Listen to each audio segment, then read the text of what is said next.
Meneer de president, is het waar wat u vertelt, dat de vrede wordt bewaard, met atoom en met geweld? Ik weet niks van politiek, en ik ben niet zo geleerd, maar ik vraag me wel eens af, gaat dat zo nou niet verkeerd?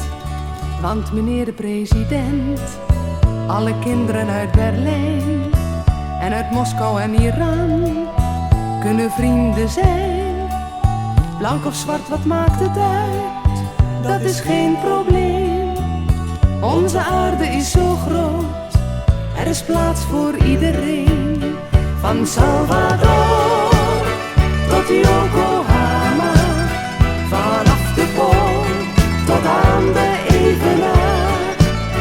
Op heel de wereld is dan vrede, en overal zingen kinderen met elkaar. La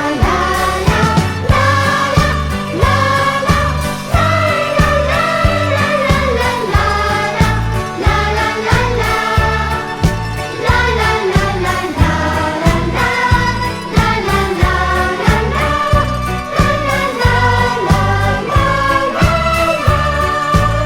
Heus meneer de president, wanneer ik de baas zou zijn, dan zou oorlog niet bestaan.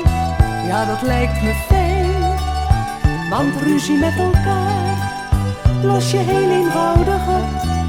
Niet met bommen of geweld, maar met kauwgom of met drop. Van Salvador tot Yokohama, vanaf de Pool